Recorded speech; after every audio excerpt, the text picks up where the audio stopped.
Who here likes winter? Anyone? Anyone? Nobody. Well, maybe some people do like winter, but it's definitely not me. I've always wanted to be able to spend my winters abroad, still work and enjoy the warmth. But it's never been possible for me until now.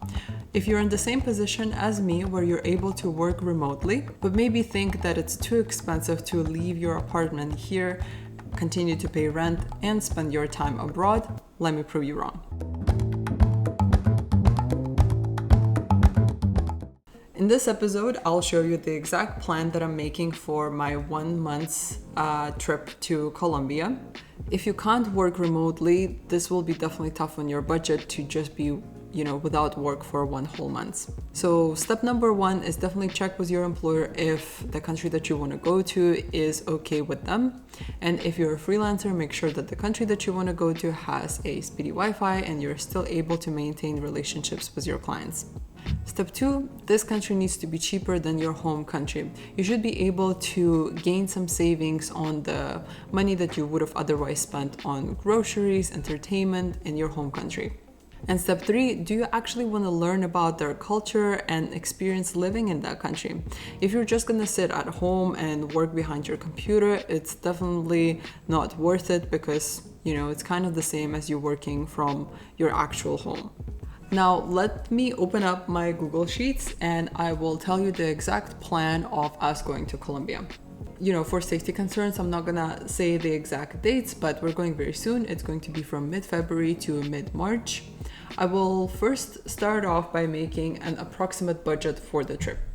So I would quickly go through CheapAware or any other website that shows you multiple airlines, multiple flights, and I'll look at those prices and pick the dates that are cheapest.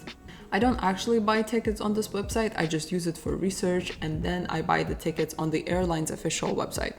So here we go, I'm seeing some of these. There is Air Canada, there is Avianca as well. Then I will do the same thing with Airbnb or Booking. Let me check how much everything will cost and see what apartment we actually would prefer to live in. So in our case, we're actually getting a larger apartment because my husband and I both have a lot of meetings, so we need a bit of space to be able to have those meetings comfortably.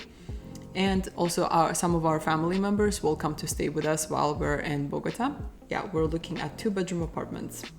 I also vigorously research districts and areas since this country is not the safest in the world. It definitely has this city has very safe areas, but there are definitely certain districts that people say you shouldn't go to.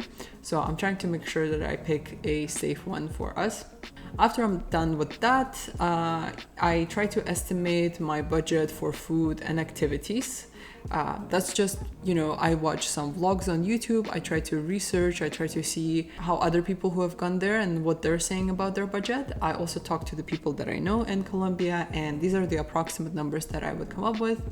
And then I move on to seeing how much we will save on our budget by not being in Ontario. I will show you how I work on this budget a bit more, but the goal I think is to get it under 3,000 Canadian dollars. Just think about it this way. If you're going on a 1-week vacation to a resort in Mexico, or you spend the weekend in California, chances are that you will end up spending $3,000 for 2 people. But in this case, you're getting 1 whole month of exploring and immersing yourself into a new culture, which in my opinion is definitely a better payoff. Of course, I understand that, $3,000 is not nothing. It's definitely a good chunk of money. But again, if you're trying to save up for a vacation somewhere that would typically last you a week, why not pick something like this where you're still able to work and kind of combine your vacation with it and spend a longer chunk of time there. Here in the spreadsheet, you will see the exact numbers after I booked everything.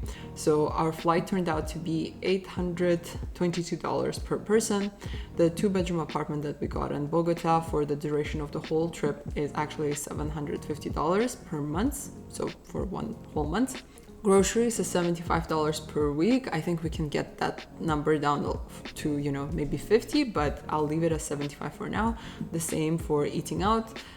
When it comes to immersing yourself into a culture, that would be my big tip for you to get a full experience out of that country. Kind of imagine yourself as a typical Colombian person where you have a job, you work, then you have a hobby, you see friends maybe, you eat at your favorite restaurant. So try to kind of make that whole routine for yourself. And as a hobby for my husband and I, we picked salsa classes. So they turn out to be, from my research, $25 per class for 2 people, so we'll just do 1 class a week.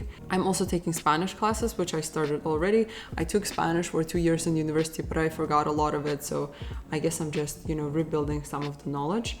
Then in terms of activities in Bogota, we haven't booked anything because, I think we'll just book while we're there, but we are budgeting in $300 for that. The flights to Medellin, we booked them with points that I had. If you're interested about all the points that I'll be mentioning here, leave a comment below. I would love to tell you about all these points. There's nothing crazy, like I don't travel every month or anything like that, but I'm still able to make points, so I can definitely tell you how we do that. In terms of the hotel in Medellin, we're actually paying for all the family members there. There will be 5 of us. It turns out to be almost 400 Canadian dollars. Then when it comes to activities in Medellin, we're going to see Pablo Escobar and Guatapé. I still have to work on my pronunciation. Apologies for that. Turned out to be $200 and we booked it on TripAdvisor. Then another super fun thing is in March, once our family members have already gone home, they will only come for a week. My husband and I together will fly out to Quito for a weekend. I've always wanted to go to Quito because that's where the city that runs through the equator, or the equator runs through that city, and I've always wanted to see that, so I'm super excited. We booked our flights there was a LATAM Airlines for $550, but the hotel there was booked with points, so another great saving for us. That would be $0. And in terms of activities and trips and tours in Quito, we've only booked 1 of them. It's this one, going to a beautiful lagoon that formed inside a volcano. So I'm really excited to hike there. And then the rest will just do kind of self-guided tours. I also budgeted in a bit for transportation. So I think that this really takes care of everything. Our credit cards cover us in terms of medical bills, so that should all be good. And then, of course, I would outline, this is the amount of money that we normally would spend in a month in Toronto. So for groceries, we would spend $650. There's an eating out budget, entertainment, gas and parking. March of Eights, we come from a post-USSR culture, so March of Eights is actually a pretty big celebration for us. Although women would get presents for all the family members who are coming on the trip to Colombia with us, and us paying for the accommodation, that's our March of Eights present to them and to me. So we're saving on that. Then I normally study Chinese, which I am now changing to Spanish for a little bit, just for the duration of the trip, so saving on that, and a gym membership.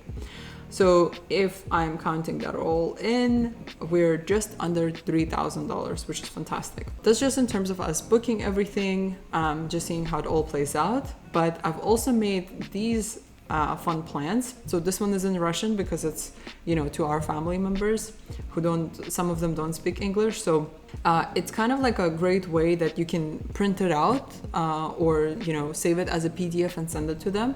It literally tells you everything that you will do during that trip. So while they're there for 1 week, I've outlined what flight they will take, what time they need to come to the airport. In the first day, we're gonna, for example, see Museum del Oro. And then the Quito trip, here it's in English because it's just for my husband and myself. So you can, read through it. Again, Laden Airlines, what time we need to be there, how long is the flight, which hotel we're going to. So all of this lets you nicely organize your trip. Also share it with other people that you're going with without showing them, this rough budget sheet. You can just give them this nice laid out plan. It's all done through sheets. There's nothing too difficult about that. I will save this template that you can send out to your loved ones. Maybe you want to use it as well. But it's pretty simple. But if you want it, it's linked down below in the description. As I mentioned, almost everything is already paid for. So the next few weeks should be exciting. I think maybe next video or next video should be already from Colombia. My plan is to show you how much money we're spending in Bogota, how much money we're spending in Medellin, and to show you, whether we're able to actually stick to this plan or not. And hopefully you can learn something and organize a similar trip for yourself. If you have any questions or any other recommendations, I would love to hear them. If you've done winters abroad in a warm place, please leave some recommendations below. And yeah, thank you so much for watching this episode, and I'll see you in the next one.